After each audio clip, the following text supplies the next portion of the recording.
right, so good morning, good evening, good afternoon. It's good afternoon where I am. Getting close to the evening, ready to head home from work.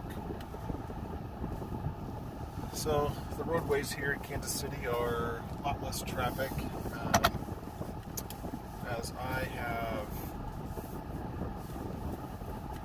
been working from home a couple days, and but today I had to come into the office amidst the coronavirus crisis.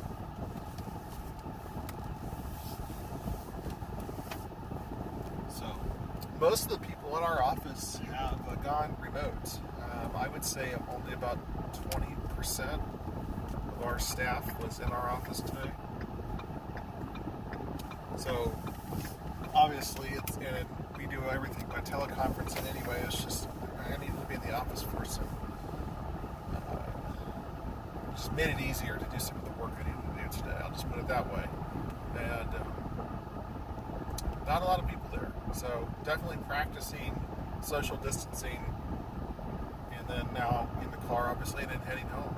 And we'll stay at home.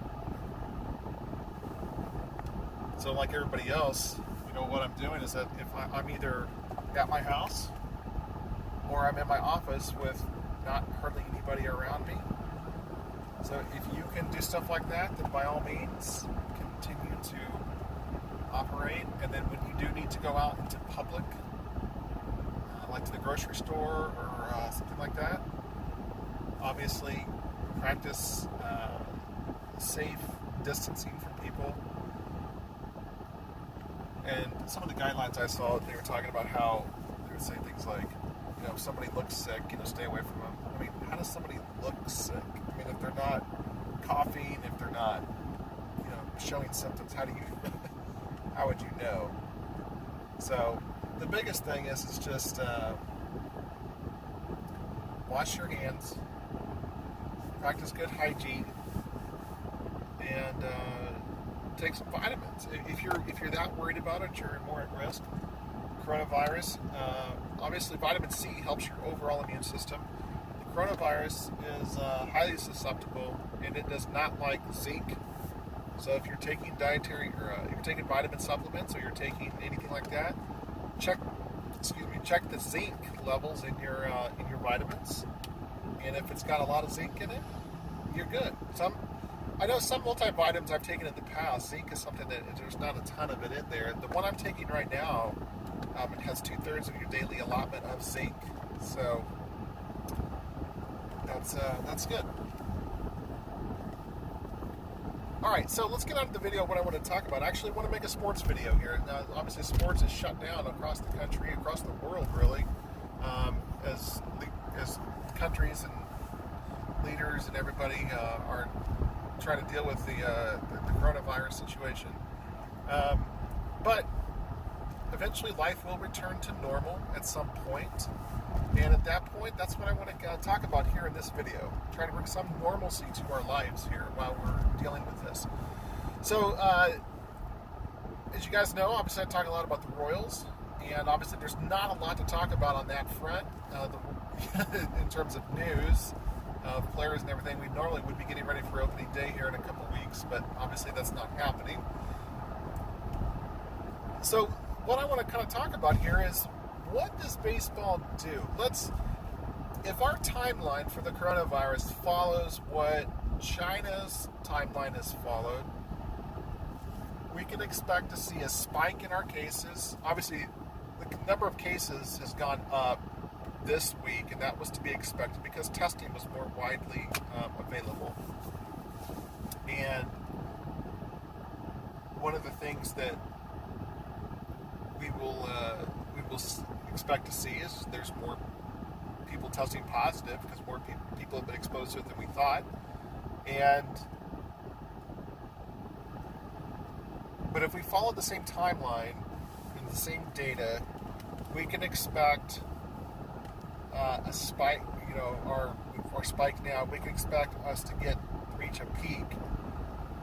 They're estimating, the CDC's estimated at about 4 to 5 weeks. So that's, towards the end of April, which sucks If everybody would practice social distancing, we could get back to baseball real quickly. I didn't want to make this coronavirus video, but it's impacting what I'm talking about, so we got to get through these facts. So let's just say May 1st, we've already reached the peak and our cases are going down. And we have the situation controlled. Now, there's always a worry about a flare back up, an upflare or an uptick after it peaks. You kind of see that in some data. I think what should happen is that once we get to the point where we've peaked and we're going down, I think if everybody would practice another 2 solid weeks of extreme social distancing, we can get back to our lives. So if we peak, let's say April 30th, okay, let's see what's today. Today is the 19th, so let's just say April 30th. Let's just say we peak April 30th, okay, and then we start going back down, and especially with now this is peak in cases. This isn't peak in fate. This is not fatalities, okay. This is just not reported cases. So let's say we peak there. And then we take a month after that to start reintegrating into normal society, okay? Normal day-to-day life. And let's say by June 1st, where we feel confident that baseball could continue. Now, President Trump has said that the coronavirus situation could linger through July. I think that what we have going for us, not only with the data, but with the information that this is not a heat-resistant virus, and that as the months get warmer here in the United States, we will start to see a drop in cases, and the less cases you have, the less fatalities you have. So, June 1st, is that enough time? If things are starting to get back to normal, would baseball, if we peaked in May, would baseball be cavalier enough to say by, let's say, May 15th, May 16th, mid-May, to say we're going to reopen our training facilities, and we're going to have 2 weeks of training, and we're going to start the season on June 1st. We're going to start it 2 months late. So let's say baseball does that, okay? Let's be optimistic and say June 1st, baseball is going to restart, and things should be back to normal. I'm going to say things should be back to normal. Let's just say things are back to somewhat normalcy by then, and we can feel safe about going to the baseball stadiums again. It's very possible that baseball could start back up then, but they may play without fans for a while. That's a possibility. They were going to do that with the NCAA tournament, but they decided just to cancel everything, which is probably the right decision to make.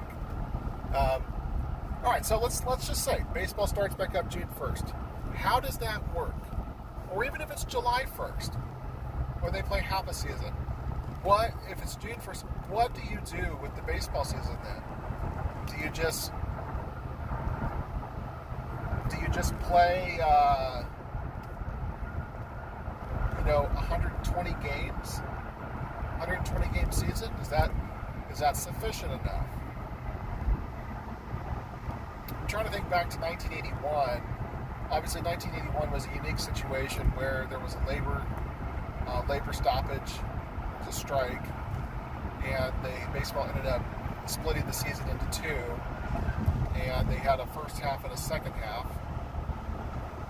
I think what we could expect,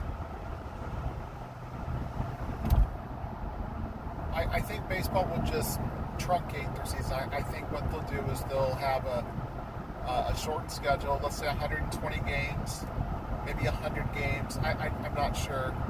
If it's not until July, it's possible that they wait until what would be considered the halfway point of the season. 120 games, that would be starting June 1st.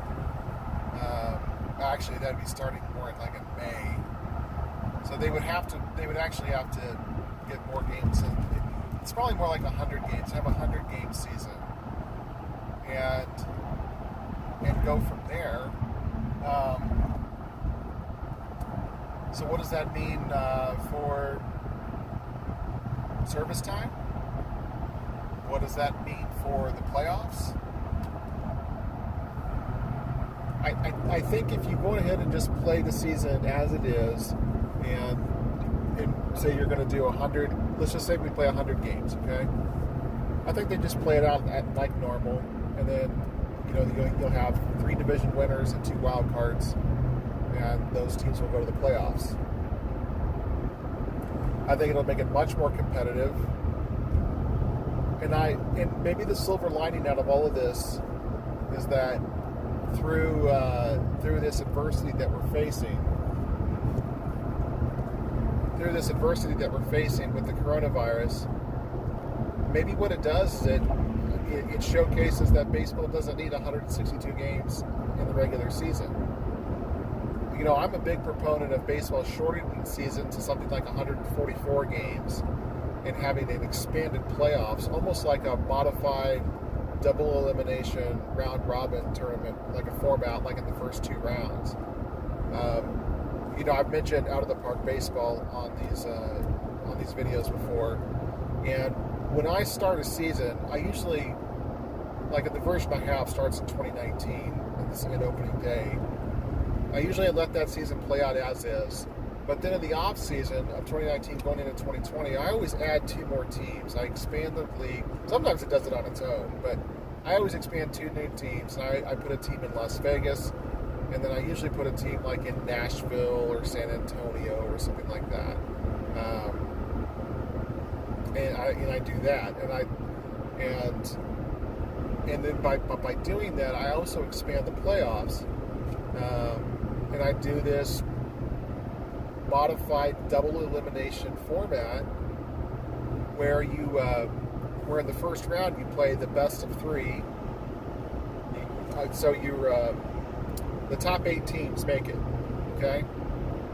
And 1 plays 8, 2 plays 7, 3 plays 6, and 4 plays 5. And then you play a 3-game series. So you're like, wow, that's a 3-game series, 1 versus 8. I mean, what if 1 loses in the first round? You can definitely see that happening. Well, that's why it's double elimination. So you play the 3-game series. If you move on, obviously you're safe to the second round. If you lose, so let's say one beats 8, okay, and then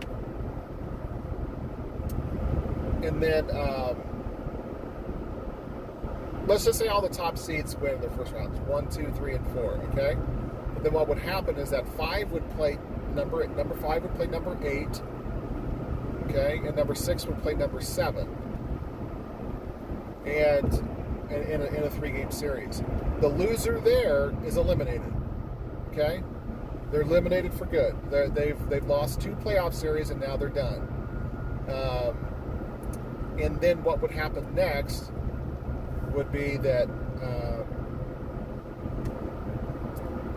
the 1 would then play 4, okay, and then 2 would play 3.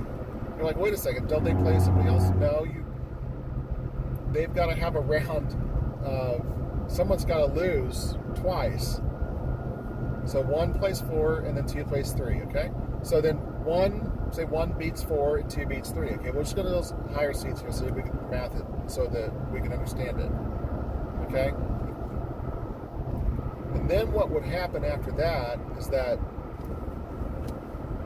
then you would have an elimination series where team number 3 now is placing team number 6, seed number 6, and team number 4 is facing team number 5 again. Okay, and this time it's for elimination, and the winners there then go on.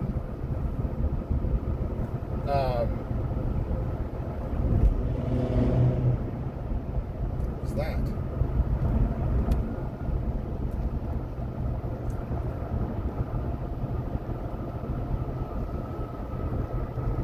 then whoever wins that series goes on.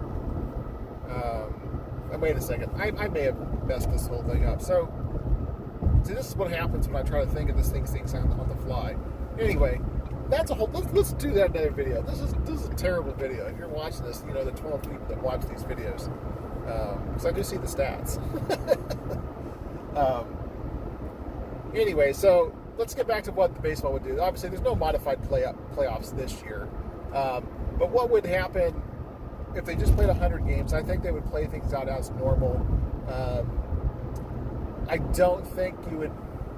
I think they would probably skip the All-Star game. Maybe they would have it. I don't see them having it. I could see them just canceling it. And now, what would happen to the team that was supposed to host that, or the city that's supposed to host that? I don't know. Maybe they still have it, and maybe they change the format a little bit and make it a. I don't know. I don't know what they would do. As for trades and stuff, I would go ahead. I would extend the trade deadline and make it to be August 31st. I would extend the trade deadline by a month, and then, especially with the new rules this year of 26-man rosters, but only 28 on the active roster after September 1st. I think we should let teams, trade up to that deadline, at the very least for this year. And I think we're going to see a case study on how baseball could do it with a shorter schedule. I'm all for that. I think that would be good for baseball. Great, now I have the hiccups. I think that would be good for baseball to have a shorter schedule. And then they could look at expanding the playoffs. So, Rob Manfred has already talked about expanding the playoffs and adding another wild card team. Look, they have to expand in my opinion, they need to expand baseball first before they expand the playoffs. I think with 30 teams, I think 10 teams making the playoffs is fine.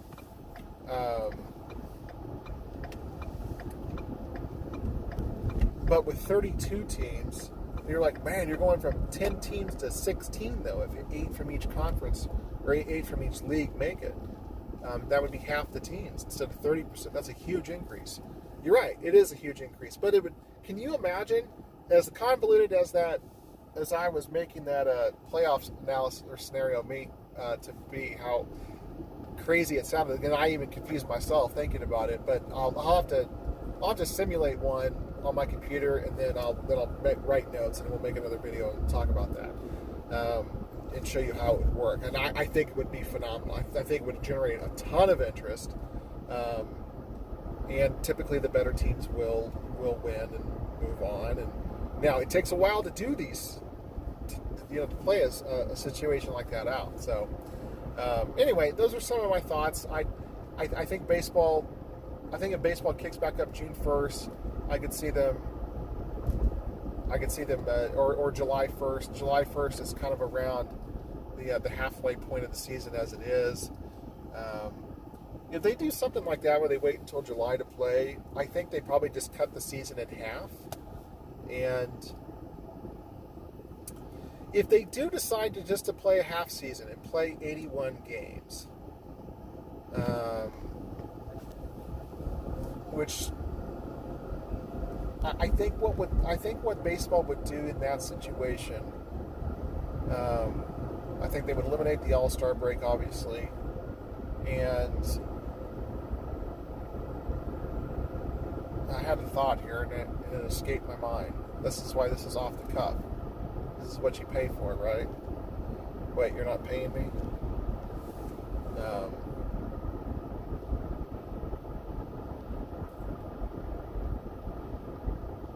I really hope baseball doesn't cancel their season. And I think there's a lot of creativity that we can use to play part of the season. Because look, it's been a little over a week since the realities of this virus have have hit home for most Americans, okay? I was wrong about my initial thoughts of it. There are some aspects of it that I'm not that up on, and I don't agree with, but I'm doing my part. I'm doing my part to stay away from as many people as I can. I'm not a high-risk person. I'm a fairly healthy adult who doesn't usually get sick. As a matter of fact, I never get sick. Not I say never, but I really think that this is something that we can beat. What's going on in Italy right now? They keep talking about, well, if the Italian numbers hold, and that's what the U.S. numbers hold. Look, the Italian numbers don't make sense for the United States because it's comparing apples to oranges. Our culture is vastly different. Italians are notorious, and that sounds like a bad word, but it's not. The Italian culture, they're known for gathering in groups and gathering together. I mean, look what happened to that unfortunate family in New Jersey. It was an Italian-American family that, three of this, it was like this large family, and three of the 7 people got the coronavirus, and 3 of them died because they just spent so much time around each other. And yeah, those that died did have compromised systems, and they were more of an at risk. But the Italian culture doesn't lend itself to isolating each other, and that's how I think it's spread more quickly. They also have a medical system that is not world-renowned. They have an aging population. They have one of the oldest median populations in all of Europe. You combine all those things together, and you have a recipe for disaster. Now, and maybe they didn't take it seriously enough at first either. The mortality rate there right now, with the numbers, it's around 8%. It's a little over 8%, which is insanely high for a mortality rate for a disease, something not to be taken lightly. And we definitely need to keep them in our thoughts and our prayers. But that said, you get a mortality rate by dividing the number of deaths by the number of cases. And there are people who are recovering, and I know that their medical field and their hospitals are just ravaged right now. And obviously they're paying a price for this. They're paying a toll, a heavy toll for it. But they're going to peak here shortly with cases, and then it's going to go down. That's how these things work. And the same thing will happen in the United States too. It'll take a little longer here. We're a little more spread out because the country's so large. And the United States may be a little longer to recover from it, to the point, because we're not a dictatorship, like we're not a communist country where we can just put people under gunpoint and keep them in their homes. It's just, they're not going to do that here. And if they do, that it's a serious problem. And the United States has to, enact, martial law or things like that. Look, we've never had to do something like that. And at least I don't think so. I don't think we've ever done that in our history. I'll have to go back and do some more research though. Anyway, so all over the map on this video, but just my raw thoughts. I want to see baseball back. I miss baseball a lot, and but it's not the most important thing in the world. But it's something that I really do enjoy watching, and I enjoy the Royals. I enjoy Major League Baseball, and if they are able to come back and play 100 games, I think that would be fantastic. And we'll make another video. We'll talk about a possible new playoff format, and we won't mention the coronavirus in that video, I promise. So anyway, you guys stay safe out there. Practice your social distancing. Practice good hygiene. Wash your hands. Don't do what I do and touch your hair all the time, and everything like that. and just stay safe and be smart, okay? Just be smart and be good to your neighbors, okay? Check on those around you, make sure they've got what they need, and share what you have. If you have more than enough, don't panic, don't hoard buy, don't go out and hoard, don't go out and panic buy and impulse buy. Hunker down, take a walk. You're not confined to your house. Take a walk, but just keep your distance, okay? Thanks, everybody. Have a good one.